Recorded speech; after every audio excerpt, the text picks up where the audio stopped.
அனைவருக்கும் இந்நேர வணக்கங்கள். இன்றைய தினம் மற்றுமொரு பொதறிவு தொடர்பான காணொளியிலே உங்களை சந்திப்பதில் மகிழ்ச்சி. அந்த வகையில் இன்றைய காணொளியானது கடந்த காணொளியின் தொடர்ச்சியாக, அதாவது 2022ஆம் ஆண்டு இலங்கை இறைவரி திணைக்களத்தினால் ஆட்சேர்ப்பு செய்வதற்கான போட்டி பரீட்சையில இலங்கை இறைவரி திணைக்களத்துக்கு ஆட்சேர்ப்பு செய்வதற்கான போட்டி பரீட்சையில வினாவப்பட்ட வினாக்கள் தொடர்பான தற்போதைய நிலையும் அது தொடர்பான விரிவான பார்வைகளாக இந்த காணொளி வந்து மூன்றாவது காணொளியாக அமைகின்றது. ஏற்கனவே 2 காணொளிகள் உங்களுக்கு பகிரப்பட்டுள்ளன. இலங்கையில் நடைபெறுகின்ற அனைத்து போட்டி பரீட்சைகளுக்கும் இந்த காணொளி வந்து மிகவும் பயனுள்ளதாக அமையும் என நினைக்கின்றேன். அந்த வகையில் தொடர்ந்து எமது யூடியூப் சேனலுடன் இணைந்திருங்கள். உங்களுக்கான சகல போட்டி பரீட்சைகளுக்கு உரிய கடந்த கால வினாத்தாள்கள் தொடர்பான கலந்துரையாடல்கள் பொதறிவு பகுதிகளில் இடம்பெற இருக்கின்றது. அதேவேளை நுண்ணறிவு மற்றும் உழைச்சார்பு தொடர்பான வினாக்களும் உங்களோட பகிரப்பட்டு வருகின்றது. இது வந்து கடந்த காணொளியிலே பார்க்கப்பட்ட மிகுதி வினாக்கள், கடந்த காணொலியிலே காட்சிப்படுத்தப்பட்ட வினாக்களிலே மிகுதி வினாக்களை பற்றி தான் இதை பார்க்க போகிறோம். அதேவேளை வந்து இது இந்த சமூக வலைத்தளங்களில் அந்த பரீட்சைக்கு தோற்றி அக்கால பகுதியில் இந்த வினாத்தாளில் வருகை தந்த வினாக்கள் வந்து பதிவிட்டிருந்தார்கள். அதனை அடிப்படையாக கொண்டே இந்த காணொளி வந்து தொகுக்கப்பட்டிருக்கின்றது. அதேவேளை வந்து இதற்கான பாஸ் பேப்பர் பிடிஎஃப் வடிவில வந்து வெளியாவது மிக குறைவு. இவ்வாறு பரீட்சைக்கு தோற்றுவர்கள் பதிவிடுகின்ற போது அதனை நாங்கள் பெற்றுக்கொள்ளக்கூடிய சந்தர்ப்பங்கள்லாம் இருக்கின்றன. தொடர்ந்து நாங்கள் இந்த இன்றைய வினாக்கள் பகுதிக்குள்ளே போவோம். கடந்த காணொளியிலே நான் கூறியிருந்தேன் இலங்கையின் தேசிய அடையாளங்கள் பற்றி அடுத்த காணொலியிலே பார்வையிடலாம் என்று சொல்லி. இன்றைய தினம் அதிலிருந்தே நாங்கள் ஆரம்பிப்போம். இலங்கையின் தேசிய சின்னங்கள் தொடர்பாக அனைவரும் அறிந்த ஒரு விடயம்தான். திரும்ப ஒரு நினைவூட்டலுக்காக நான் நினைக்கிறேன், இறுதியாக நடைபெற்ற போட்டி பரீட்சை ஒன்றிலே தேசிய மரம் எது என்று சொல்லி வினாவப்பட்டிருந்தது. தேசிய பறவை இலங்கை காட்டுக்கோழி, தேசிய மரம் நாகமரம், தேசிய மலர் வந்து நீல அல்லி, தேசிய விளையாட்டு வந்து கரப்பந்தாட்டம். இது தொடர்பான வரலாறுகள் நான் ஏற்கனவே பழைய காணொலிகளிலே பகிர்ந்திருக்கின்றேன். தேசிய விலங்கு வந்து சாம்பல் நிற பெரிய அணில் வந்து தேசிய விலங்காகவும், தேசிய வண்ணாத்து பூச்சியாக இலங்கை அழகி தேசிய வண்ணாத்து பூச்சியாக காணப்படுகின்றது. அதேபோல தேசிய கொடியை பொறுத்தவரையில் வாழ இந்திய சிங்கம் இலங்கையின் தேசிய கொடியை வந்து பிரதிநிதித்துவப்படுத்துகின்றது. அதில் வாள் வந்து நாட்டின் இறையாண்மையை குறிக்கின்றது. அரசியலைகள் வந்து பௌத்த மதத்தின் 4 நட்பண்புகளை குறிக்கின்றது. அதாவது மேத்தா, கருணா, முதிதா, உபேகா போன்ற 4 நட்பண்புகளை வந்து அது வெளிப்படுத்துகின்றது. தேசிய கொடியில காணப்படுகின்ற ஒரேஞ்சு நிறம் தமிழ் மக்களை பிரதிபலிக்கின்றது, அல்லது பச்சை நிறம் வந்து முஸ்லிம் மக்களை பிரதித்துவப்படுத்துகின்றது. தேசிய இலச்சினை வந்து 1972 இலங்கை குடியரசான போது தற்போதைய வடிவில ஏற்றுக்கொள்ளப்பட்டது. அதுல வந்து நெற்கதிர், தர்ம சக்கரம், சூரியன் மற்றும் சந்திரன் ஆகிய பாரம்பரிய சின்னங்கள் இடம்பெற்றிருக்கின்றன. தேசிய மலர் வந்து 1986ஆம் ஆண்டு தேசிய மலராக அறிவிக்கப்பட்டிருந்தது. பின்னர் வந்து இந்த 2016ஆம் ஆண்டு காலப்பகுதியில் ஒரு குழப்ப நிலை ஒன்று உருவானது, தேசிய மலரை மாற்றுவது தொடர்பான விடயம்.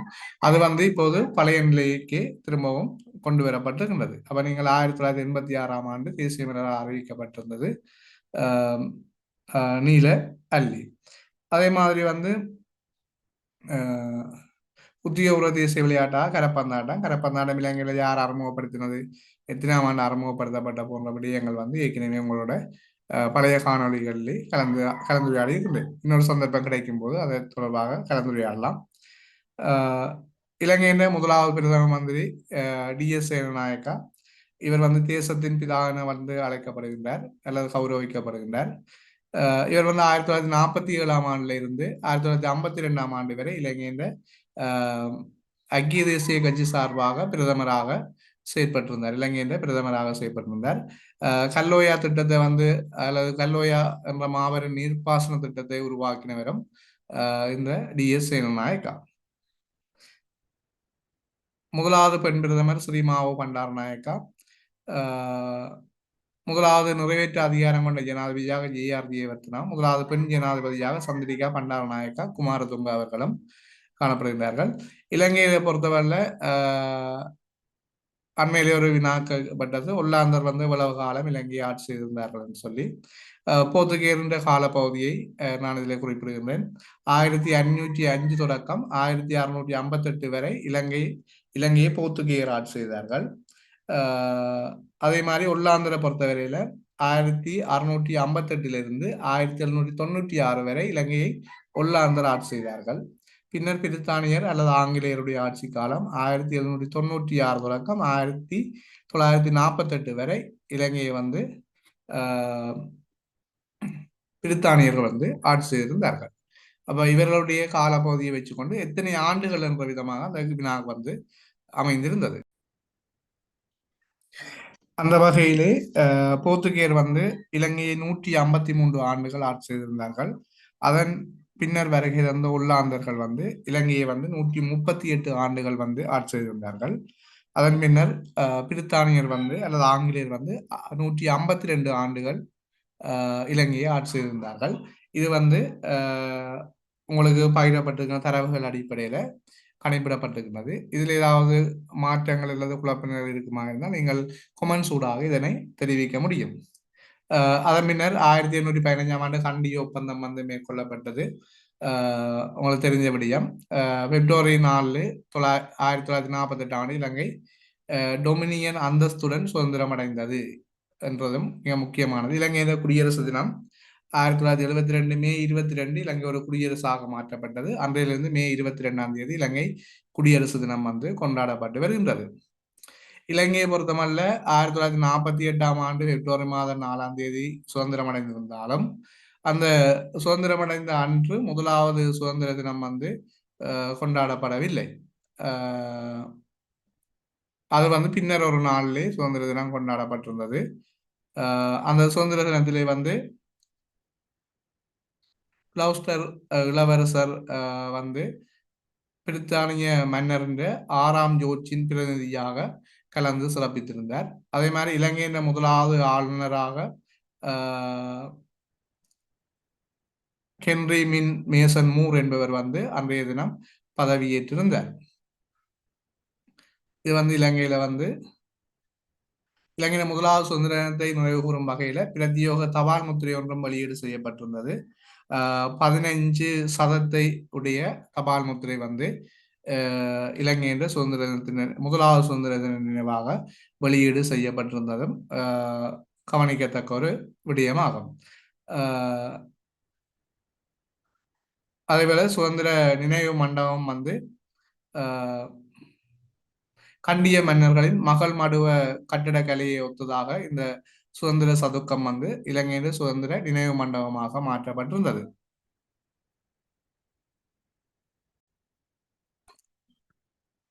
அதே போன்று இலங்கை 1948 பிப்ரவரி 4 சுதந்திரம் அடைந்திருந்தாலும் அதன் முதலாவது சுதந்திர தின விழா பிப்ரவரி 10ஆம் தேதி வந்து நடைபெற்றது. அன்றைய தினம் வந்து நாடாளுமன்ற திறப்பு விழாவோட இலங்கையின் கொழும்பு டொரிங்டன் சதுக்கத்தில் வந்து இன்றைய சுதந்திர சதுக்கம் சுதந்திர தின விழா வந்து இளவரசர் பிரித்தானிய இளவரசர் ஹென்றி கோல்ஸ்டர் கலந்து கொண்டு இந்த விழாவை வந்து தலைமை தாங்கி நடாத்தி இருந்தார்.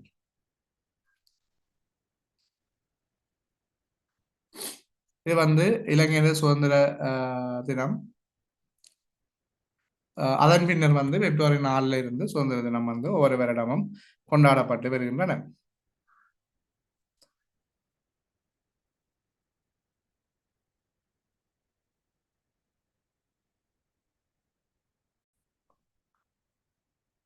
அடுத்து இலங்கையின் சுற்றுலாத்துறை தொடர்பான ஒரு பார்வையை நாங்கள் செலுத்தலாம்.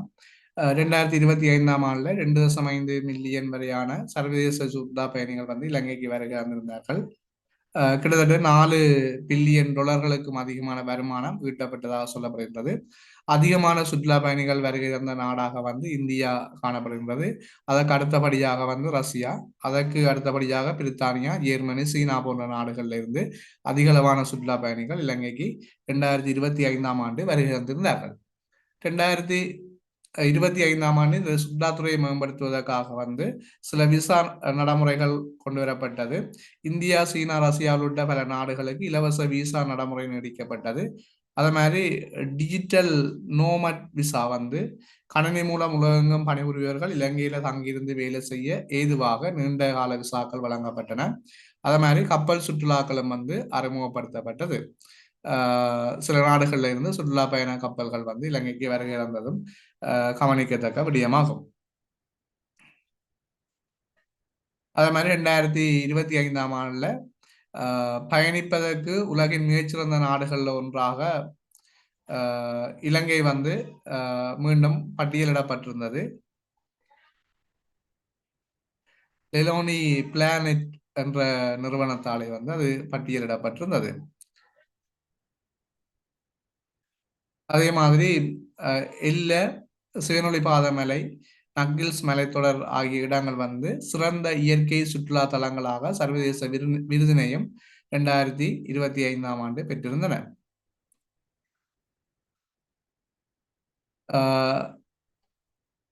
சுற்றுலாத்துறையை பொறுத்தவரையில 2025ஆம் ஆண்டுல நிறைய விடயங்கள் அதுல நாங்கள் ஆழமாக பார்க்க வேண்டியிருந்தாலும் இது ஒரு மேலோட்டமாக சில விடயங்கள் உங்களுக்கு சொல்லியிருக்கின்றேன். அடுத்தடுத்த காணொலிகள்ல நாங்கள் தொடர்ந்து விரிவான விடயங்களை நாங்கள் அதுல பார்வையிடலாம்.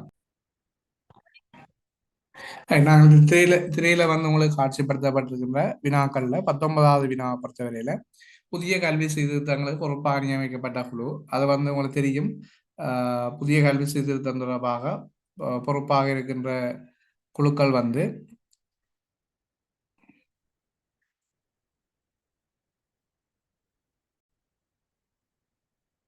தேசிய கல்வி ஆணைக்குழு. அதே போன்று அடுத்த வினா வந்து மனித மேம்பாட்டு சுட்டம் என்ற 3 முக்கிய மூலங்கள் கேட்டிருக்கணும். அதில் ஒன்று ஆயுட்காலம், அடுத்த கல்வி, அடுத்தது வாழ்க்கை தரம். இந்த 3 விடயங்களும் அதில் கருத்தில் கொள்ளப்படுகின்றது. மனித அபிவிருத்தி பண்பை கொண்ட அளவிடும் மனித அபிவிருத்தி சுட்டம் என்ற முக்கிய 3 கூறுகள். அதே மாதிரி கைத்தொழில் புரட்சியின் முதலாவது சக்தி முதல் எது என்று கேட்டிருக்குது. நாங்கள் இவ்வளவு கேள்விக்குரிய விடிய நான் உங்களோட பகிர்ந்துட்டு அதோட மேலதிக விடயங்களை கலந்துரையாடலாம். அது நீராவி. நீராவி வந்து இலங்கை கைத்தொழில் புரட்சியின் முதலாவது சக்தி முதலாக நீராவி காணப்படுகிறது. தெற்காசியாவிலே நிலத்தால சூழப்பட்ட நாடுகள் ஆப்கானிஸ்தான், பூட்டான், நேபாளம் போன்ற நாடுகள் தெற்காசியாவில் வந்து நிலத்தால சூழப்பட்ட நாடுகளாகவும் காணப்படுகின்றது. ரைட். அதே போன்று வந்து இந்த ரம்சார் உடன்படிக்கையை பொறுத்தவரை ஏற்கனவே கதைச்ச விஷயங்கள். இது ஈர நிலங்களின் பாதுகாப்பு தொடர்பான ஒரு உடன்படிக்கை. உலகில பாராளுமன்றத்தில் பெண்கள் சதவீதம் உயர்வாக உள்ள நாடு வந்து ருவாண்டா நாடு. இங்கு 61.3 விதமான இடங்களை பெண்கள் வகிக்கின்றார்கள். அதே போன்று ஏற்கனவே 22வது வினாவை பொறுத்தவரையில இந்த COVID-19 வைரஸ் பிறழ்வுகளை பற்றி கேட்டிருந்தவை. அதில் வந்து அல்வா வந்து ஐக்கிய ராஜ்யத்திலும் டெல்டா வந்து இந்தியாவிலேயும் வந்து தோற்றம் பெற்றிருந்தது. அதே போல வந்து இலங்கையின் தற்போதைய தொழிற்படை பங்கேற்பு வீதம் வந்து 47.7 வீதமாக காணப்படுகின்றது.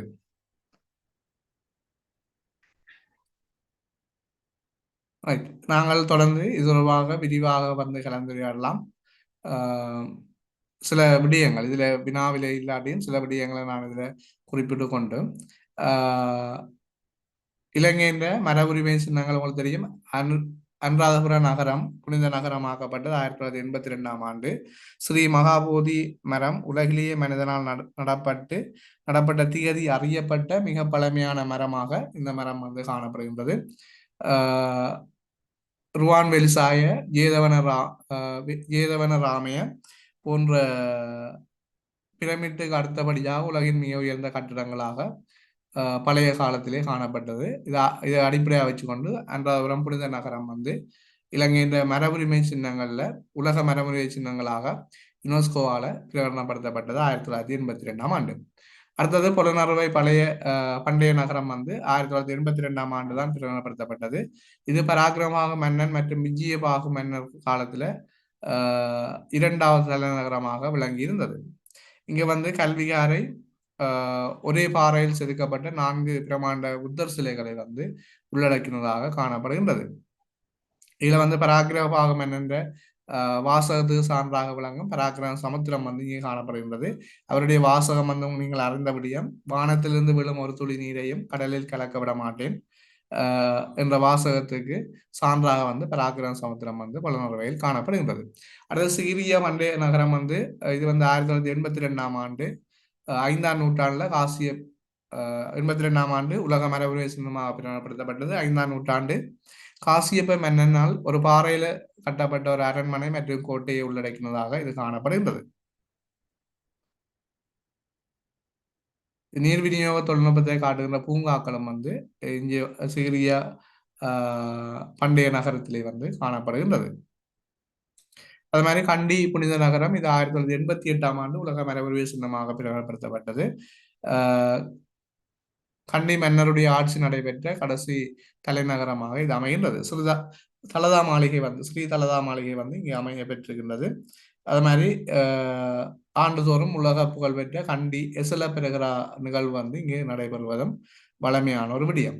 அடுத்த தம்புள்ளை பொற்கோவில் வந்து இது 1991 ஆண்டு உலக மரபுரிமை சின்னமாக யுனெஸ்கோவால பிரகடனப்படுத்தப்பட்டது. 5 பிரதான கோயில்களில் 150க்கும் மேற்பட்ட புத்தர் சிலைகள் சுவர்களில் கூரைகளிலும் வரையப்பட்ட ஓவியங்கள் போன்றவை இங்கே காணப்படுகின்றது. அதே மாதிரி காலி பழைய நகரமும் அதன் கோட்டை பகுதியும் 1988 ஆண்டு மரபுரிமை சின்னமாக பிரகடனப்படுத்தப்பட்டது. 16ஆம் நூற்றாண்டில் போர்த்துகீரால் கட்டப்பட்டு பின்னர் ஒல்லாந்தரால் பலப்படுத்தப்பட்ட கோட்டையாக இது காணப்படுகின்றது. இது மக்கள் வசிக்கின்ற இடமாகவும் தற்போது காணப்படுகின்றது. இயற்கை மரபுரிமை சின்னங்களாக இலங்கையின் சிங்கராய வனம் 1988 ஆண்டும் அதேவேளை இங்கு வந்து மரங்கள் பறவைகள் மற்றும் பட்டாம்பூச்சிகள் 60% இங்கு காணப்படுகின்றது. வண்ணாத்தி பூச்சிகள் 60% இங்கு இலங்கைக்கு மட்டும் உரித்தானவை காணப்படுகின்றது. இது வந்து சர்வதேச உயிரியல் இருப்பு மண்டலமாகவும் பிரகடனப்படுத்தப்பட்டிருக்கின்றது. அடுத்தது வந்து இலங்கையின் மத்திய மலைநாட்டு பகுதி 2010 ஆண்டு சிவனொளி பாதமலை கட்டன் சமவெளி நக்கில்ஸ் மலைத்தொடர் இந்த 3 பகுதிகளை உள்ளடக்கியதாக உலக மரபுரிமை சின்னமாக பிரகடனப்படுத்தப்பட்டது. இலங்கையின் 6 கலாச்சார இடங்களும் இயற்கை இடங்கள் 2மாக மொத்தம் 8 இடங்கள் உலக மரபுரிமை கலாச்சார மையமாக யுனெஸ்கோ அமைப்பினால வந்து பிரகடனப்படுத்தப்பட்டிருக்கின்றது.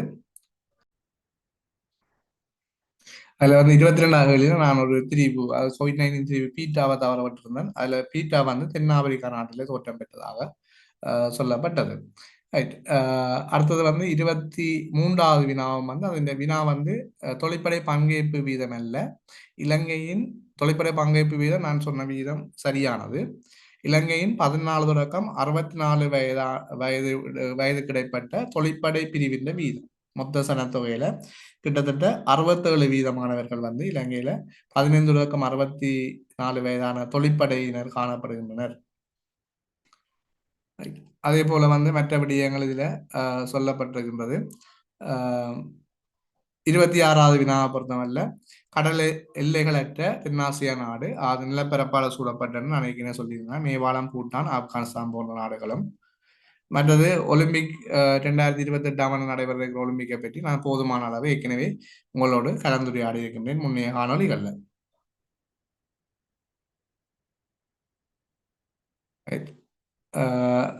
நாங்கள் இது தொடர்பான விரிவான தகவல்களை வந்து பார்வையிடும். உங்களுக்கு தெரியும் இலங்கையின் புதிய கல்வி சீர்திருத்தத்தோட வந்து தேசிய கல்விக் கொள்கைகளை வடிவமைப்பது தேசிய கல்வி ஆணைக்குழு இலங்கையில. தேசிய கல்வி நிர்வாகம் இலங்கையின் பாடத்திட்டங்களை உருவாக்குவதில் மிக பிரதான பங்கினை வகிக்கின்றது. அல்லது பாடத்திட்டங்களை உருவாக்குறது வந்து இந்த செயற்பாடுகள் மட்டும்தான். அதே மாதிரி கல்வி அமைச்சும் இதிலே ஒரு பங்கை வகிக்கின்றது. சீர்திருத்தத்தின் நோக்கமாக வந்து பரிச்சமைய கல்வியை குறைக்கிறது ஒரு நோக்கமாக காணப்பட்டது. அது மாதிரி தொகுதி அடிப்படையிலான கற்றல் முடிவுல அடிப்படையாக வச்சுக்கொண்டு கற்றல் சார்ந்த விடயங்கள் முன்னெடுக்க எதிர்பார்க்கப்பட்டது. மதிப்பீட்டு முறையிலேயும் மாற்றங்களை கொண்டு வரப்பட்டது. பாடசாலை 70% மதிப்பீடு பாடசாலை மட்டத்திலும் 30% மதிப்பீடு பரீட்சை இறுதி பரீட்சை மூலமும் மேற்கொள்ள திட்டமிடப்பட்டிருந்தது. தரம் 6 முதல் 2026 ஆண்டு அறிமுகப்படுத்தப்பட்டது.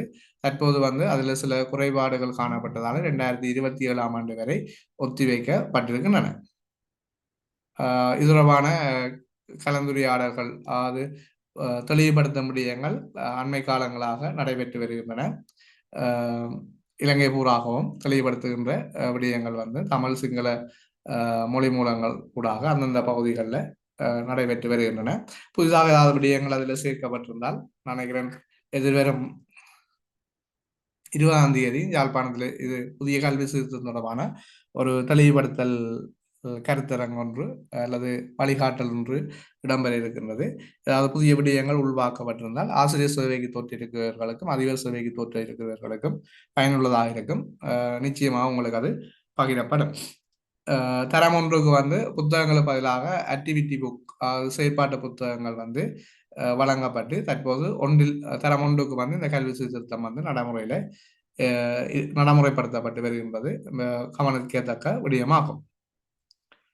இந்த சீர்திருத்தத்தின் அடிப்படையில் 2029ஆம் ஆண்டு முதலாவது காப்போத சாதாரண தர பரீட்சையை நடத்துவதற்கு திட்டமிடப்பட்டிருக்கின்றது.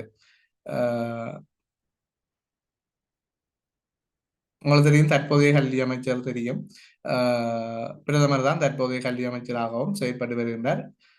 கருணை அமரசூரிய அவர்கள் கல்வி அமைச்சராக செயல்பட்டு வருகின்றார். அடுத்தது பார்த்தீங்கன்னு சொன்னால் இந்த மனித அபிவிருத்தி சுட்டனை பற்றி நான் ஏற்கனவே சொல்லியிருக்கிறேன். அதாவது ஆயுட்காலம், கல்வி, அடுத்தது வாழ்க்கை தரம் போன்ற விடயங்கள் கவனத்தில் கொள்ளப்படும். இந்த கல்வி என்றதுக்குள்ள சராசரி பாடசாலை கல்வி ஆண்டுகள், எதிர்பார்க்கப்படும் பாடசாலை கல்வி ஆண்டுகள் போன்ற விடயங்கள் கவனத்தில் கொள்ளப்படும்.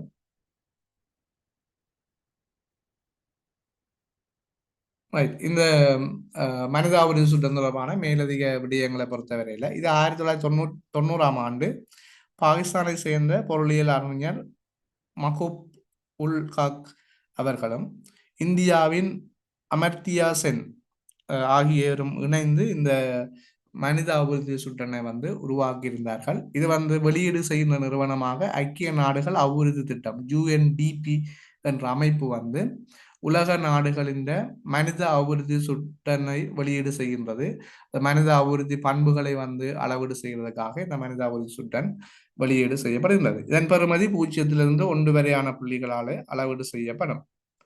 இலங்கையை பொறுத்தவரையில இலங்கை உயர்ந்த மனித அபிவிருத்தி பிரிவிலேயே வந்து தொடர்ச்சியாகவும் காணப்பட்டு வருகின்றது. இதே போன்று பல்வேறான சுட்டங்கள் வந்து அளவீட்டுக்கு உட்படுத்தப்படுகின்றது. அதில் ஒரு சில சுட்டங்கள் தொடர்பாக உங்களோடு நான் பகிர்ந்து கொள்ள இருக்கின்றேன். அந்த வகையில சமூக மற்றும் மனித மேம்பாட்டை அளவீடு செய்வதற்கான சுட்டங்களாக ஒன்று மனித அபிவிருத்தி சுட்டன், உலக மகிழ்ச்சி குறியீடு, அதே மாதிரி சமூக முன்னேற்ற சுட்டன், பாலின இடைவெளி சுட்டன் என்ற சுட்டங்கள் பயன்படுத்தப்பட்டு வருகின்றன. இது அதுல காணப்படுகின்ற மிக முக்கியமான சுட்டங்கள். அடுத்தது வந்து அமைதி மற்றும் அரசியல் சுட்டங்களாக வந்து உலக அமைதி சுட்டன், ஊழல் மலிவு சுட்டன், ஜனநாயக சுட்டன், பத்திரிகை சுட்டன் போன்ற விடயங்கள் சுட்டங்கள் வந்து அளவீடு செய்யப்படுகின்றன. பொருளாதாரம் மற்றும் வர்த்தக செயற்பாடுகளுக்காக உலகளாவிய போட்டித்திறன் சுட்டன், அது மாதிரி பொருளாதார சுதந்திர சுட்டன், கொள்வனவு முகாமையாளர் சுட்டன் என்று சொல்லியும் சில சுட்டங்கள் பொருளாதார ரீதியாக பயன்படுத்தப்படுகின்றது. சுற்றுச்சூழல் தொடர்பாக சுற்றுச்சூழல் செயற்திறன் சுட்டன், அதே மாதிரி நிலையான அபிவிருத்தி இலக்குகளும் அதுல ஒரு சுட்டனாகவே பயன்படுத்தப்பட்டு வருகின்றன. இவை வந்து இலங்கையில உலகில வந்து பின்பற்றப்பட்டு வருகின்ற சில முக்கியமான சுட்டங்கள். கிட்டத்தட்ட உலகில 100க்கும் மேற்பட்ட சுட்டங்கள் வந்து பயன்பாட்டில் இருக்கின்றதும் கவனிக்கத்தக்க விடயங்கள். இதுல வந்து மனித அபிவிருத்தி சுட்டம் ஏற்கனவே சொன்னது போன்று 1990ஆம் ஆண்டு உருவாக்கப்பட்டது. இது UNDP அமைப்பால வந்து கொண்டு வரப்பட்டது. அதுல பங்கு பெற்றிய பிரதான 2 பேர் வந்து நான் உங்களுக்கு பாகிஸ்தான், இந்தியா நாட்டை சேர்ந்தவர்கள் சொல்லியிருந்தான். இந்த மனித அபிவிருத்தி சுட்டத்தின் நோக்கம் வந்து கல்வி, சுகாதாரம் மற்றும் வாழ்க்கை தரமுடாக மனிதன் வருமானத்தை அளவீடு செய்வது நோக்கமாக இருக்கின்றது. 2024-25 காலப்பகுதியில் உலக அளவில் வந்து சுவிட்சர்லாந்து வந்து மனித அபிவிருத்தி சுட்டன்ல வந்து முதலிடத்தையும், நோர்வே போன்ற நாடுகள் வந்து தங்களுடைய இடத்தை தக்க வைத்திருக்கின்றன. உலக மகிழ்ச்சி குறியீடு இது 2012ஆம் ஆண்டு அறிமுகப்படுத்தப்பட்டது. இது வந்து ஐக்கிய நாடுகள் சபை உருவாக்கி இருந்தது. மக்களின் மனநிறைவு மற்றும் சமூக ஆதரவு வந்து இதனூடாக அளவீடு செய்யப்படுகின்றது. தொடர்ந்தும் 7வது ஆண்டாக பின்லாந்து நாடு வந்து உலக மகிழ்ச்சி சுட்டனில் முதலாவது இடத்தில் இருக்கின்றன. இது வந்து உலக மகிழ்ச்சி சுட்டம் தொடர்பான விடயங்கள். ஊழல் மலிவு சுட்டனை பொறுத்தவரையில் இது 1995ஆம் ஆண்டு உருவாக்கப்பட்டது. இது டிரான்ஸ்பரன்சி இன்டர்நேஷனல் நிறுவனம் வந்து இதை உருவாக்கி இருந்தது. அரசு துறையில் உள்ள ஊழல்களை அளவிடுவதுதான் இதன் நோக்கம். உலகில ஊழல் மிக குறைந்த நாடுகளாக டென்மார்க் நாடு வந்து காணப்பட்டு வருகின்றது. ஊழல் வந்து மிக குறைந்த நாடாக வந்து டென்மார்க் நாடு வந்து காணப்படுகின்றது. அடுத்தது உலக அமைதி சுட்டன். இது 2007ஆம் ஆண்டு அறிமுகப்படுத்தப்பட்டது. இது வந்து ஐஇபி என்ற அமைப்பு, அது எக்கனாமிக்ஸ் பேஸ் என்ற அமைப்பு வந்து இந்த சுட்டனை வந்து உருவாக்கி இருந்தது. வன்முறை மற்றும் இராணுவ செலவுகள் தொடர்பாக இது காணப்படுகின்றது. ஐஸ்லாந்து மிகவும் அமைதியான நாடாக வந்து காணப்பட்டு வருகின்றது உலக அளவில். ஐஸ்லாந்து வந்து 2024-25 காலப்பகுதியில் முதலிடத்தில் வகிக்கின்றது உலகில் அமைதியான நாடுகளாகும். அடுத்த பத்திரிகை சுட்டன். இது 2002ஆம் ஆண்டு அறிமுகப்படுத்தப்பட்டது. இதை உருவாக்கின அமைப்பு வந்து ரொபோட்டர்ஸ் வித்தவுட் போர்டர்ஸ் என்ற அமைப்பு வந்து உருவாக்கி இருந்தது. ஊடகவியலாளர்களின் பாதுகாப்பு மற்றும் சுதந்திரத்துக்காகவும் உலக அளவில் நோர்வே வந்து முதலிடத்தை வந்து தக்க வச்சிருக்கின்றது இந்த பத்திரிகை சுதந்திர சுட்டனில். இந்த சுட்டனை பொறுத்தவரையில நாங்கள் கொஞ்சம் விரிவாக சில சுட்டங்கள் தொடர்பாக கலந்துரையாடலாம். ஏற்கனவே நான் இந்த மனித உரிமை சுட்டனை பற்றி கொஞ்சம் விரிவாக உங்களுக்கு சொல்லியிருந்தான். இலங்கையை பொறுத்தமல்ல இந்த மனித அபிவிருத்தி சுட்டன்ல தலா வருமானம், இலங்கையின் தலா வருமானம் வந்து இந்த 2022ஆம் ஆண்டு பொருளாதார வீழ்ச்சி பிறகு சிறியளவான சரிவினை ஏற்படுத்தியிருந்தது மனித அபிவிருத்தி சுட்டன்ல இலங்கையின் வாழ்க்கை தரம்.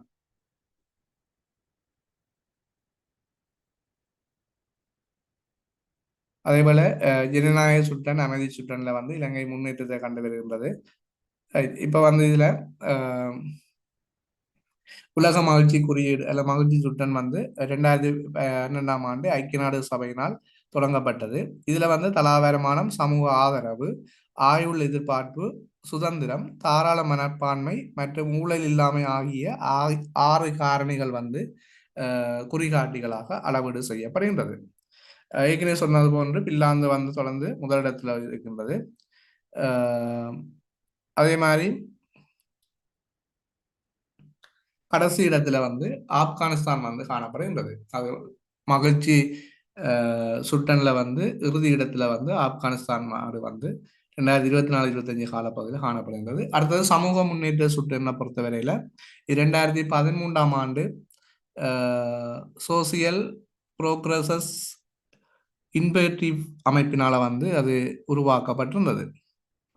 இதுல வந்து அடிப்படை மனித தேவைகள், நல்வாழ்வுக்கான அடிப்படைகள், வாய்ப்புகள் போன்ற விடயங்கள் வந்து அளவீடு செய்யப்படுகின்றன. அடிப்படை மனித தேவையை பொறுத்தவரையில் உணவு, நீர், பாதுகாப்பும், நல்வாழ்வுக்கான அடிப்படைகளாக கல்வி, தகவல் தொடர்பு, சுகாதாரம் போன்றவையும், வாய்ப்புகள் என்று சொல்லும்போது உரிமைகள், தனிநபர் சுதந்திரம் போன்றவையும் அதுல உள்ளடக்கப்படுகின்றது. அதே மாதிரி உலகளாவிய பாலின இடைவெளி சுட்டன். இது வந்து ஆண்களுக்கும் பெண்களுக்கும் இடையிலான சமத்துவத்தை இது அளவீடு செய்கின்றது. 2006ஆம் ஆண்டு உலக பொருளாதார மன்றத்தினால் இது அறிமுகப்படுத்தப்பட்டது. பொருளாதாரம், கல்வி, சுகாதாரம், அரசியல், அதிகாரம் ஆகிய 4 துறைகளில் இந்த பாலின சமத்துவம் வந்து பார்க்கப்படுகின்றது. அதன் அடிப்படையில் இந்த சுட்டி வந்து அளவீடு செய்யப்படுகின்றது. உலகில் மிகவும் பாலின சமத்துவத்தை கொண்ட நாடாக ஐஸ்லாந்து வந்து காணப்படுகின்றது. இதுல வந்து பெண்களின் அரசியல் பங்களிப்பும் கவனம் செலுத்தப்படுகின்ற ஒரு விடயமாக இருக்கின்றது.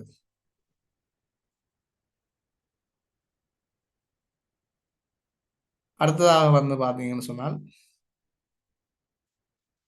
இலங்கையை பொறுத்தவரையில உலக மகிழ்ச்சி சுட்டனில் வந்து 128வது இடத்துல 2024 ஆண்டும், 2025 ஆண்டுல 133வது இடத்திலேயும் காணப்படுகின்றது. 5 இடங்கள் வந்து பின்னோக்கியதாக நகர்ந்திருக்கிறது. பாலின இடைவெளி சுட்டனை பொறுத்தவரையில இலங்கை வந்து 2024 115வது இடத்துல இருந்தது. 2025 ஆண்டுல 130ஆம் இடத்துக்கு வந்து பின் நகர்ந்திருக்கின்றது. பாரிய அளவில் ஒரு வீழ்ச்சி அடைந்திருக்கின்றது.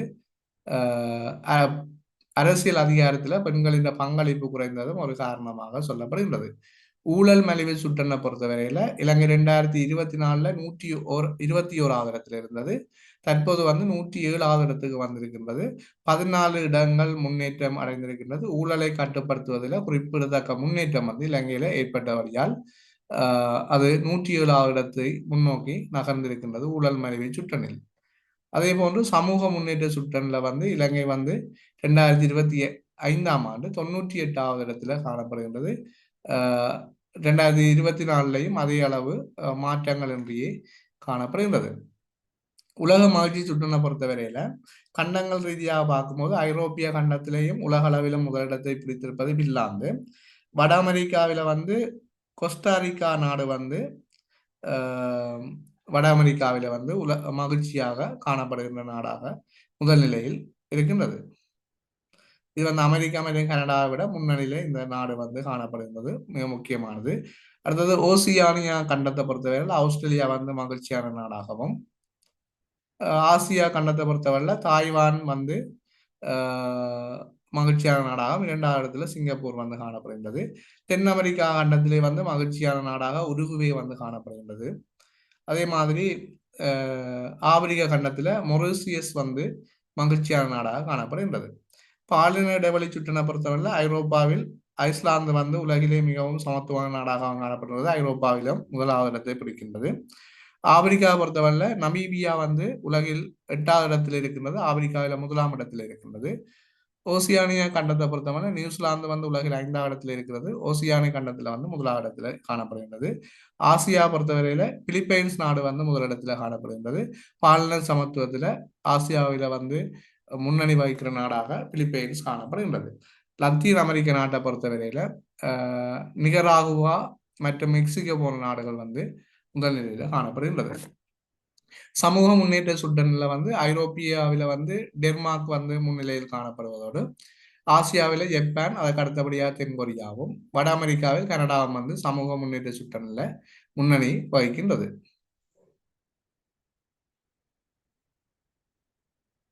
அடுத்தது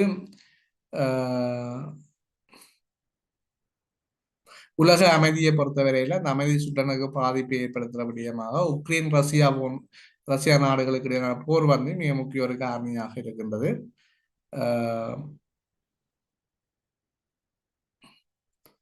ரைட். அதே மாதிரி ஊழல் மலிவு சுட்டனை பற்றி நான் உங்களுக்கு சொல்லியிருந்தேன். அதுல வந்து ஊழல் மிக குறைந்த நாடாக டென்மார்க் காணப்படுகின்றது. இலங்கை நிலையும் சொல்லியிருந்தேன் 2025 7வது இடத்துக்கு வந்திருந்தது. ஜனநாயக சுட்டனை பொறுத்தவரையில இதுல வந்து முழுமையான ஜனநாயகம், குறைபாடுள்ள ஜனநாயகம், கலப்பு ஆட்சி மற்றும் சர்வதிகார ஆட்சி என சொல்லி 3 வகையாக வந்து பிரிக்கப்படுகின்றது. இந்த ஜனநாயக சுட்டன் கணிப்பீட்டின் போது நாடுகளை 3 வகைப்படுத்தலை கொண்டிருக்கிறோம். அந்த இடத்துல 1வது இடத்துல வந்து நோர்வே வந்து காணப்படுகின்றது. இலங்கை வந்து குறைபாடுள்ள ஜனநாயக நாட்டுல வந்து தரப்படுத்தப்பட்டிருக்கின்றது அல்லது வகைப்படுத்தப்பட்டிருக்கிறது. ஆசியாவில் வந்து ஜப்பான் வந்து முதல்நிலையில காணப்படுகிறது. அதற்கு அடுத்தபடியாக தென்கொரியா காணப்படுகிறது.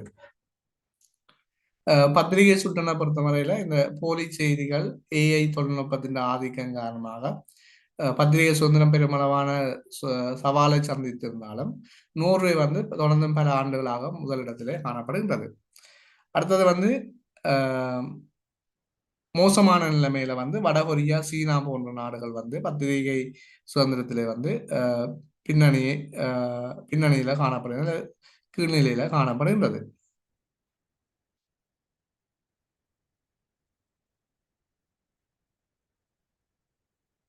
அதே போல ஜனநாயக நாடுகள்ல ஐரோப்பாவில நோர்வே வந்த முதலிடத்திலையும், ஆசியாவில ஜப்பானும், வட அமெரிக்காவில கனடாவும், ஆப்பிரிக்காவை பொறுத்தவரை மொரிசியஸும் வந்து ஓசியானிய கண்டத்தில் நியூசிலாந்து வந்து ஜனநாயகத்தில் வந்து ஜனநாயக சுட்டியில வந்து முன்னணி வகிக்கிற நாடுகளாக காணப்படுகின்றன.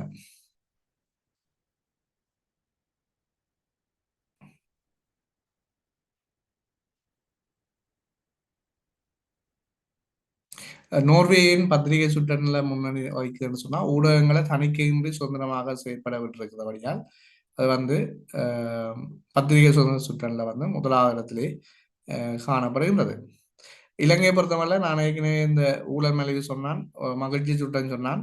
பாலின இடைவெளியில வந்து இலங்கை 130 இடத்தில் இருக்கிறது 2025ஆம் ஆண்டுல. மனிதாபுரி சுட்டன்ல 78வது இடத்துல காணப்படுகின்றது. தென்னாசியாவில வந்து சிறந்த ஒரு நிலையில மனிதாபுரி சுட்டன்ல இலங்கை காணப்படுகின்றது.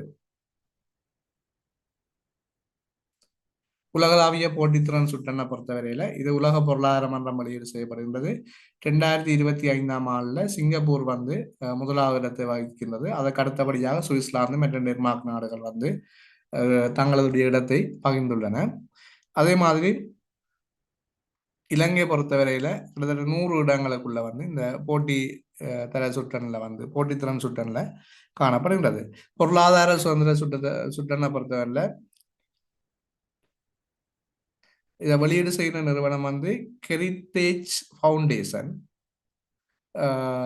சிங்கப்பூர் வந்து முதலிடத்திலே காணப்படுகின்றது. இலங்கை வந்து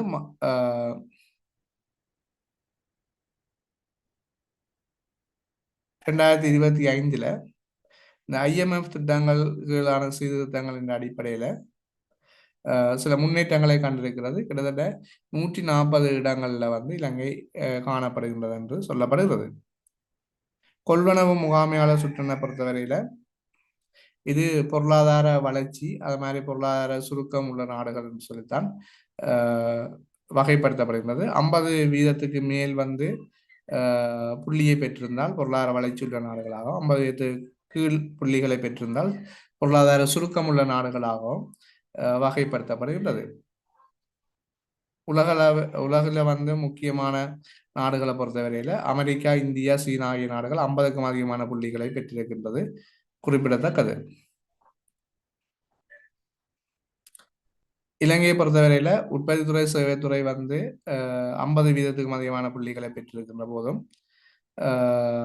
விவசாயத்துறை வந்து பின்னடைவே காணப்படுகின்றது. சுற்றுலாத்துறை தான் சேவைத்துறையில் அதிகமான பங்களிப்பினை வழங்கி வருகின்றது. அதில் வந்து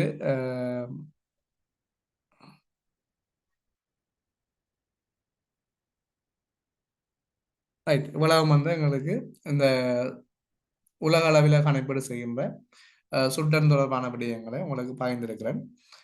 அடுத்த 21வது கேள்வி ஏற்கனவே சொன்ன மாதிரி முதலாவது சக்தி முதல் வந்து நீராவி கைத்தொழில் புரட்சியில, அதன் பின்னர் படிப்படியாக வந்து வளர்ச்சி அடைந்தது.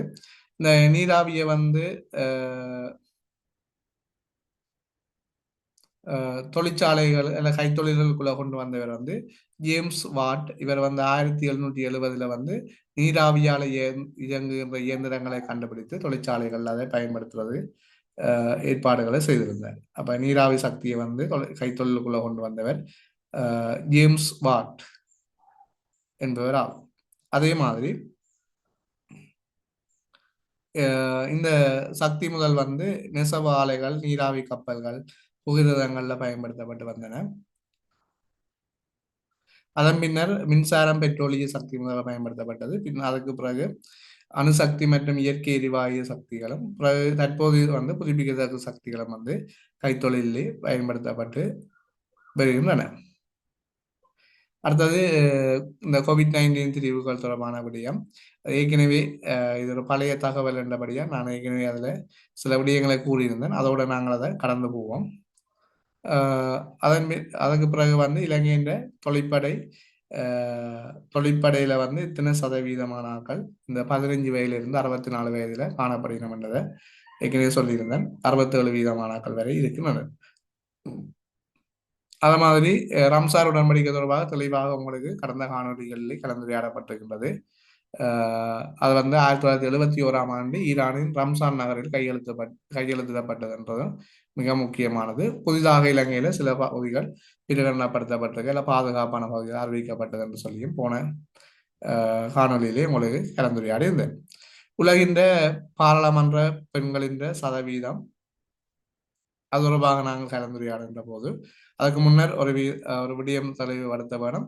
தொழிற்படை பங்களிப்பு வீதத்தை பற்றி இதுக்கு முன்னர் கூறியது 47% என்று சொல்லி அதில் ஆண்களின் பங்களிப்பு வந்து கிட்டத்தட்ட 68 வீதமாகவும் பெண்களின் பங்களிப்பு 33 வீதமாகவும் நான் நினைக்கிறேன். தற்போது நடைபெற இருக்கின்ற பரீட்சைகளுக்கு 2024 ஆண்டு ஆண்டறிக்கை தரவுகள் பயன்படுத்தப்படும். 2026 ஆண்டு ஏப்ரலின் பின்னர் 2025 ஆண்டுக்குரிய ஆண்டறிக்கை வெளியீடு செய்யப்பட்ட பின்னர் அது புது தகவல்கள் கலந்துரையாடப்படும். ஆண்டறிக்கை தொடர்பான தெளிவான தெளிவூட்டல்கள் அல்லது தகவல்கள் வந்து தனியான ஒரு காணொலியிலேயே உங்களுக்கு பகிரப்பட்டிருக்கின்றன. நீங்கள் எனது யூடியூப் சேனல்ல பிளேலிஸ்ட்ல பார்க்கும்போது அதனை அடையாளம் காணக்கூடியதாக இருக்கும். இலங்கையில் தற்போதைய வேலையின்மை வந்து 4.3% காணப்படுகின்றது. அதேபோல 15 தொடக்கம் 24 வயதில் காணப்படுபவர்களுக்கு கிட்டத்தட்ட 19.2% அளவில் வேலையேற்று காணப்படுகின்றார்கள் என்று சொல்லப்படுகின்றது. இலங்கையில முதியோர்களின் எண்ணிக்கை 12% மொத்த சனத்தொகையில 12% ஆக்கள் முதியோர்களாக காணப்படுவதாகவும் சொல்லப்படுகின்றது. இந்த ஆண்டறிக்கை தொடர்பான விடயங்களை நான் தனியே ஒரு காணொலியில எதிர்வருகின்ற பரீட்சைகளுக்கு நான் நினைக்கிறேன் 1ஆம் தேதி பதிவாளர் சேவைக்கான பரீட்சை நடைபெற இருக்கின்றது. அதன் பின்னர் நடைபெற இருக்கின்ற பரீட்சைகள் தொடர்பாக நாங்கள் இதில் கலந்துரையாடலாம். ஆண்டறிக்கையின் தற்போதைய தரவுகள் அதுக்கு முன்னர் பகிரக்கூடிய சந்தர்ப்பங்கள் இருந்தால் 1ஆம் தேதிக்கு முன்னர் அதை நான் பகிர இருக்கின்றேன்.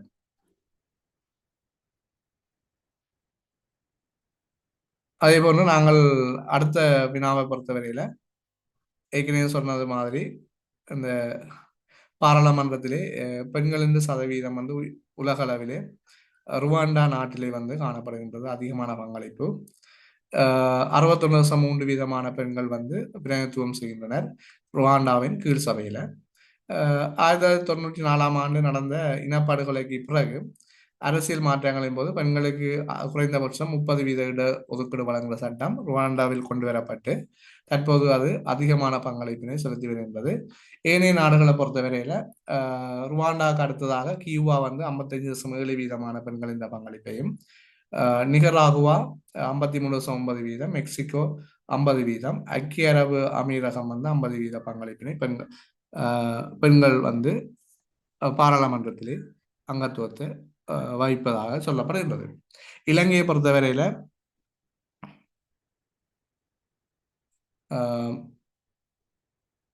கிட்டத்தட்ட பெண்களின் பங்களிப்பு தற்போது வந்து 9.3% காணப்படுகிறது. 21 பெண் பாராளுமன்ற உறுப்பினர்கள் இலங்கையின் பாராளுமன்றத்தில் காணப்படுகின்றார்கள். இலங்கையின் 2வது பெண் பிரதமர் உட்பட கலாநிதி கரணி அமரசூரிய உட்பட 21 உறுப்பினர்கள் வந்து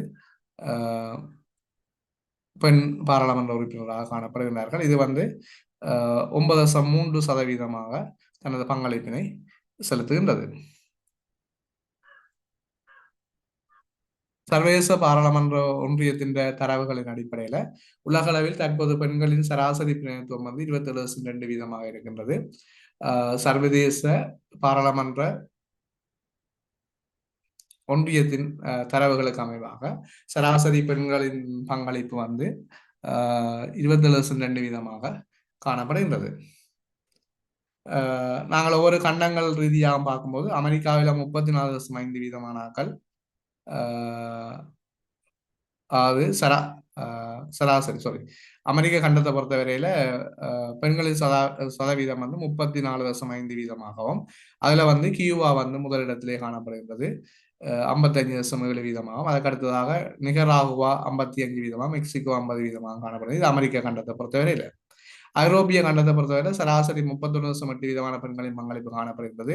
அதுல அண்ட்ரோரா 50% பங்களிப்பையும், நோர்வே வந்து 46.7% பங்களிப்பையும், டென்மார்க் 44% பங்களிப்பையும் ஐரோப்பிய நாடுகள்ல வழங்குகின்றது. அடுத்தது ஆப்பிரிக்க கண்டத்தை பொறுத்தவரையில 27.1%, அதுல ருவாண்டா அதுல வந்து உலகிலேயே முதலிடத்தை பெற்றிருக்கின்றது 63.8% நாடா பங்களிப்பினை வழங்குகின்றது. ஓசியானிக் கண்டத்தை பொறுத்தவரை 23.2%, ஆஸ்திரேலியா வந்து 38%, நியூசிலாந்து வந்து 50%, காணப்படுகிறது. ஆசியா கண்டத்தை பொறுத்தவரையில் 22.1 சராசரி வீதம், அதுல வியட்நாம் சிங்கப்பூர் வந்து முதலிடங்களையும் அது இலங்கையை பொறுத்தவரையில் நான் சொன்ன 9.3 வகிக்குது ஆசியாவில்.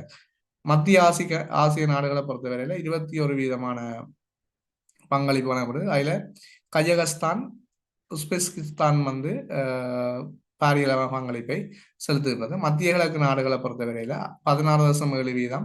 அதில் ஐக்கிய அரபு அமீரகம் வந்து அதிகமான பங்களிப்பினை வழங்கி வருகின்றது.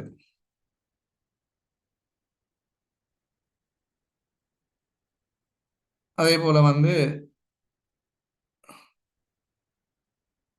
உலகளவில் 50% பெண்களின் பங்களிப்பை கொண்ட நாடுகளில் வரிசைகளில் Rwanda, Cuba, Nicaragua, Mexico, Andorra, ஐக்கிய அரபு அமீரகம் போன்றவை 50% பங்களிப்பினை பெற்று வருகின்றது. தென்னாசியா பொறுத்தவரையில் நேபாளம் வந்து முதல் நிலையில் காணப்படுகின்றது. பெண்களின் பங்களிப்பு பாராளுமன்றத்தில் அதிகமாக காணப்படுகின்றது.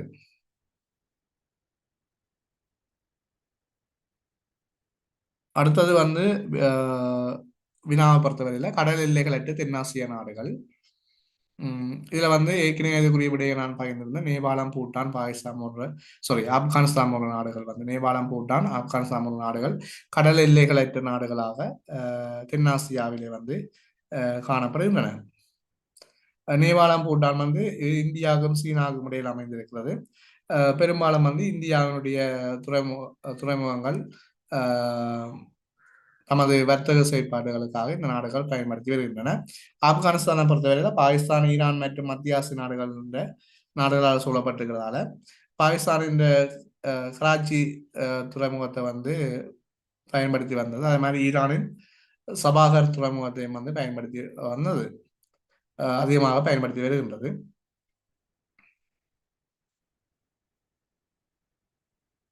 அதேபோல வந்து நேபாளம் வந்து 2026ஆம் ஆண்டுல மிகவும் குறைந்த அபிவிருத்தி அடைந்த நாடுகள்ல இருந்து அபிவிருத்தி அடைந்து வரும் நாடு என்ற நிலைக்கு தரம் உயர்த்தப்பட்டிருக்கின்றது. இந்த கடல் எல்லைகள் இல்லாத போதும் அது தனது பொருளாதார விருத்தியில வந்து முன்னேற்றத்தை அடைந்திருக்கின்றது. ஆசியா பொறுத்தமல்ல மிகப்பெரிய நாடு நிலத்தால் சூழப்பட்ட அல்லது கடலற்ற மிகப்பெரிய நாடாக வந்து கஜகஸ்தான் காணப்படுகின்றது. இது ஆசியாவிலேயும் உலகிலேயும் மிகப்பெரிய நிலத்தால் சூழப்பட்ட நாடாக கஜகஸ்தான் வந்து காணப்படுகின்றது. ஆப்பிரிக்க கண்டத்தை பொறுத்தவரையில் சாட் அல்லது எதியோப்பியா வந்து கடலற்ற அல்லது நிலத்தால் சூழப்பட்ட நாடாக காணப்படுகின்றது. ஐரோப்பா வந்து பெலாரஸ், தென் அமெரிக்காவில் வந்து பொலிவியா நாடுகள் வந்து கடல்களற்ற நாடாக காணப்படுகின்றது. உலகில மொத்தமாக 44 நாடுகள் வந்து நிலத்தால சூழப்பட்டு கடல்களற்ற நாடாக காணப்படுவதும் குறிப்பிடத்தக்கது. ஆப்பிரிக்காவில் வந்து 16 நாடுகள் காணப்படுகின்றன. இங்கே ஆப்பிரிக்க கண்டத்தில் தான் அதிகமான நாடுகள் கடல்களற்று காணப்படுகின்றன. ஐரோப்பாவில் 14 நாடுகள், ஆசியாவில் 12 நாடுகள், தென் அமெரிக்க கண்டத்தில் 2 நாடுகள், ஒன்று பொலிவியா, மற்றது பரகுவே. வட அமெரிக்கா மற்றும் ஓசேனியா கண்டத்தை பொறுத்தவரை ஆஸ்திரேலியா வந்து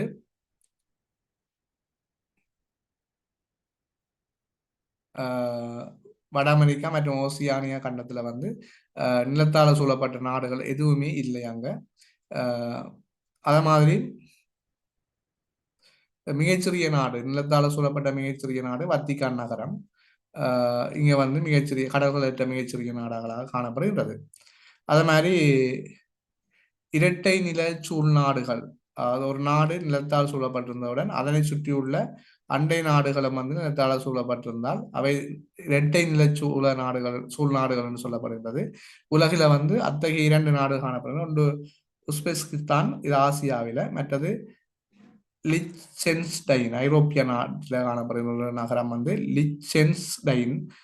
இவை வந்து நிலத்தால சூழப்பட்டிருக்கிறது. இவையை சுற்றி இருக்கிற நாடுகளும் நிலத்தால சூழப்பட்டிருக்கிறது. அதுதான் இரட்டை நிலச்சூழ் நாடுகள் என்று சொல்லி வகைப்படுத்தப்படுகிறது.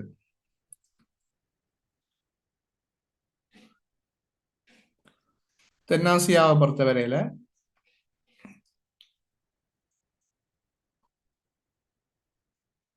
ஏற்கனவே சொன்னது போன்று 3 நாடுகள் உங்களுக்கு சொல்லியிருந்தேன். இல்லை தென்னாசியா நாட்டை பொறுத்தவரையில இது வந்து நிலத்தால சூழப்பட்டோட கடல்களற்ற நாடு என்ற வினாவுக்கும் இந்த விடைகள் தான் அல்லது இந்த தகவல்கள் தான் பொருத்தமானது.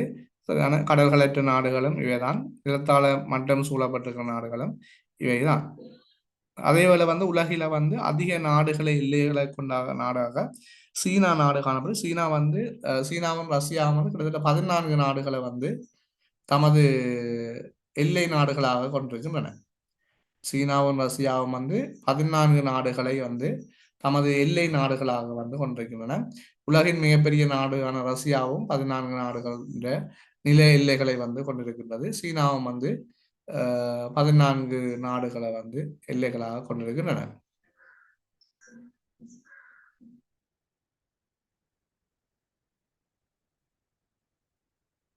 அதே போன்று வந்து அதற்கு அடுத்தபடியாக வந்து பிரேசில் 10 நாடுகளையும், ஜெர்மனி 9, கொங்கோ 9, பிரான்ஸ் 8 நாடுகளை தமது எல்லை நாடுகளாக கொண்டிருக்கின்றன.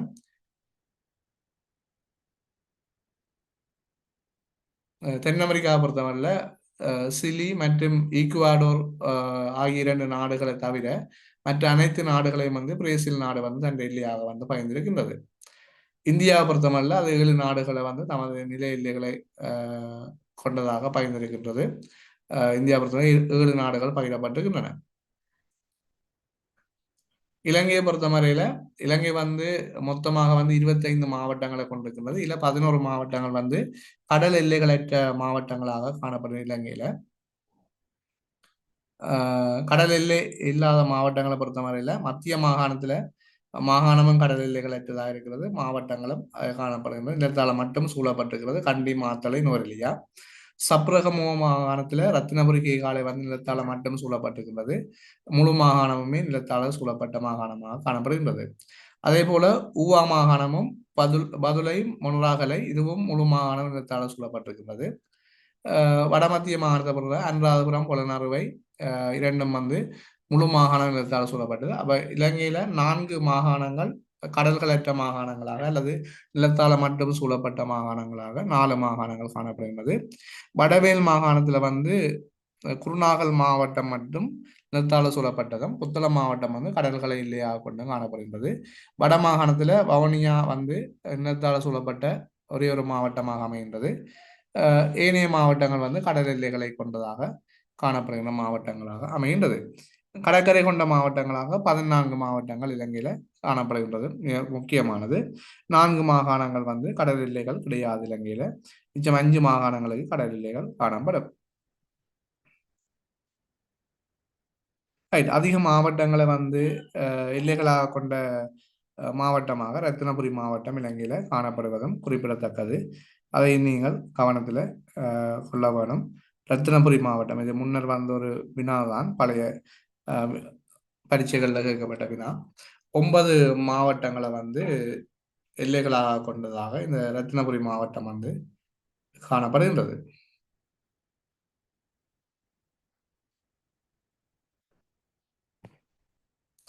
அதே போன்று அடுத்த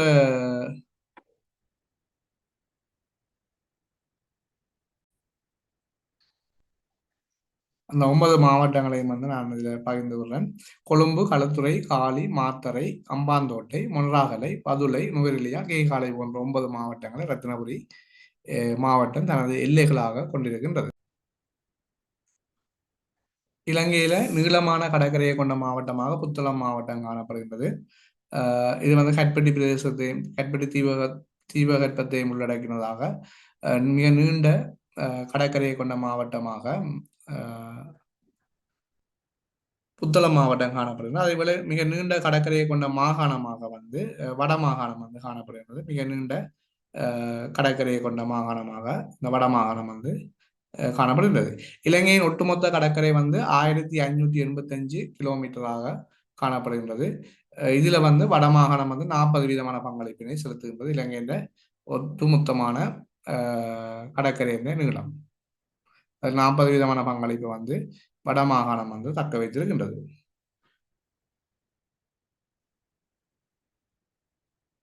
அதேபோல 2வது இடத்துல வந்து மன்னார் மாவட்டம் காணப்படும். அதிகமான கடற்கரையை கொண்ட மாவட்டமாக மன்னார் மாவட்டம் 2ஆம் இடத்திலே காணப்படுகின்றது.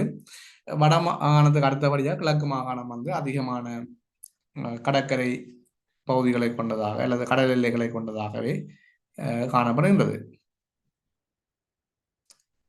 அடுத்தது வந்து இதுல 28வது வினா ஒலிம்பிக் நகரத்தை பற்றி நாயகனை கதைச்சிருக்கிறேன். 28வது வினா இது வந்து ஒரு பழைய தகவல் இருந்த போதும் அதுக்குரிய விடையை வந்து நான் உங்களுக்கு பகிர்ந்து கொள்ளலாம் நினைக்கிறேன். 2021ஆம் ஆண்டு ஜூலை மாதம் ஹைட்டி நாட்டு ஜனாதிபதி வந்து ஜுவேனல் மொய்ஸ் என்பவர் வந்து படுகொலை செய்யப்பட்டிருந்தார். அவர் நாட்டின் ஜனாதிபதியாக காணப்பட்டிருந்தார் காலப்பகுதியில். ஹைட்டியின் தலைநகரான போர்ட் ஓ பிரின்சஸ் வைத்து இவர் ஆயுத குழுக்களால் வந்து சுடப்பட்டு கொல்லப்பட்டிருந்தார். ஹைட்டியின் தலைநகரான போர்ட்டோ பிரின்ஸ் என்ற நகரிலே வந்து இவர் ஆயுத குழுக்களால் கொல்லப்பட்டிருந்தார். இவர் வந்து கொலம்பிய நாட்டை சேர்ந்த முன்னாள் இராணுவ வீரர். அதேபோல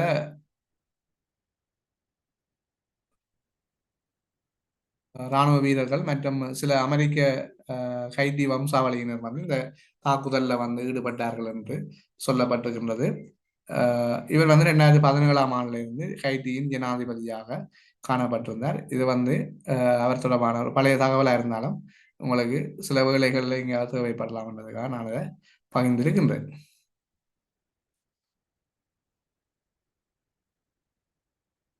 உலகம் வந்து இதில் உங்களுக்கு பகிரப்பட்டிருக்கின்ற இந்த வினாத்தாள் தொடர்பான விடயங்கள்.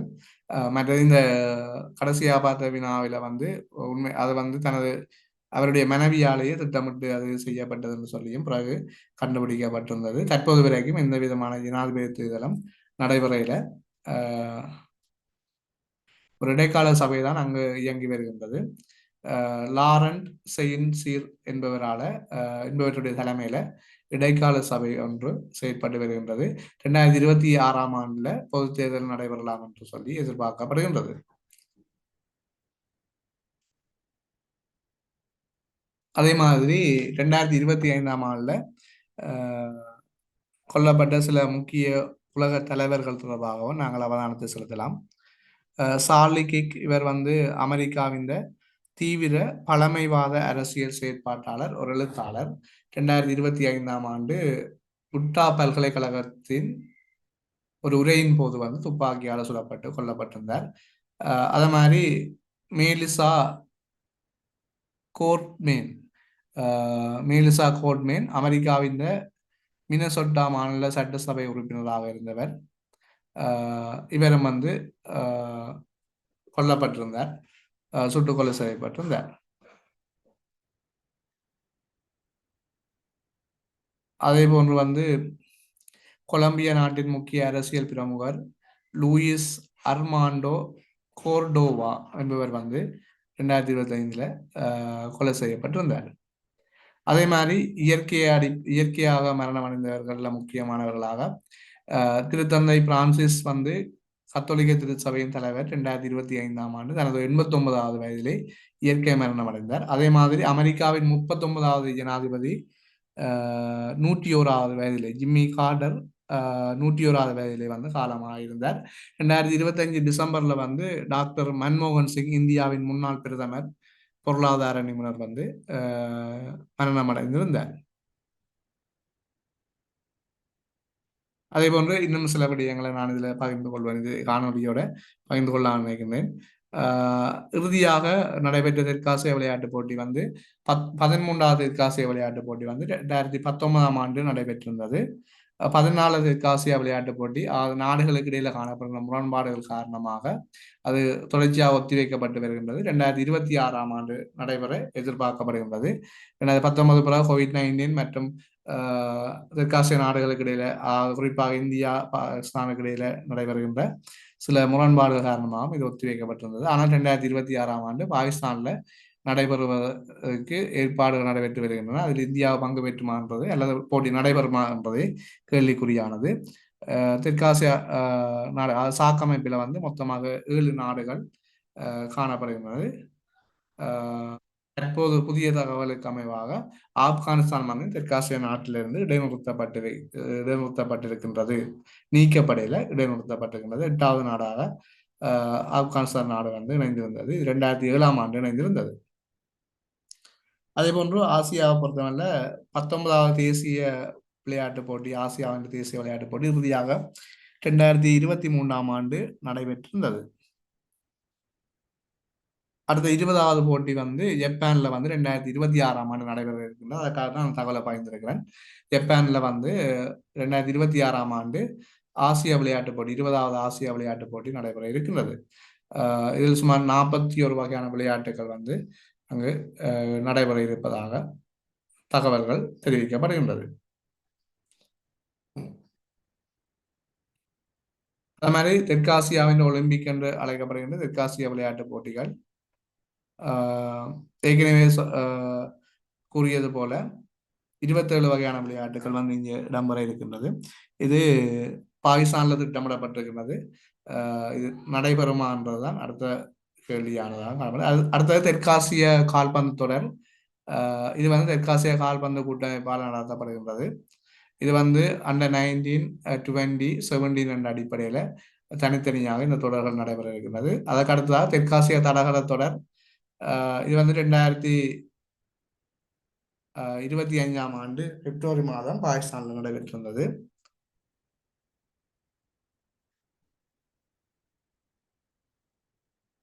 அதே மாதிரி தெற்காசிய சிரேஷ்ட தடகள போட்டி வந்து 2025ஆம் ஆண்டு நடைபெற இருந்து ஒத்திவைக்கப்பட்டிருக்கிறதும் குறிப்பிடத்தக்க ஒரு விடயமாகும்.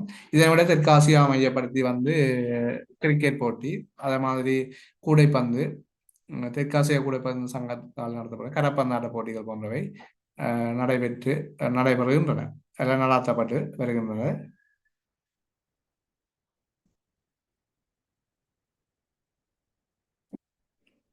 இவ்வளவு விஷயங்களும் வந்து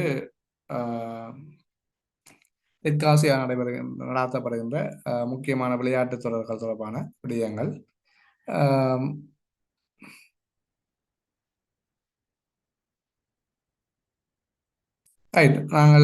நான் நினைக்கிறேன் இந்த காணொலியை வந்து இதோட நிறைவு செய்யலாம். அடுத்த காணொலியில வந்து மீதி பகுதிகளை நாங்கள் பார்வையிடலாம். இதில் வந்து தொடர்ந்து 29வது வினாவிலிருந்து நாங்கள் கலந்துரையாடலாம் என நினைக்கிறேன்.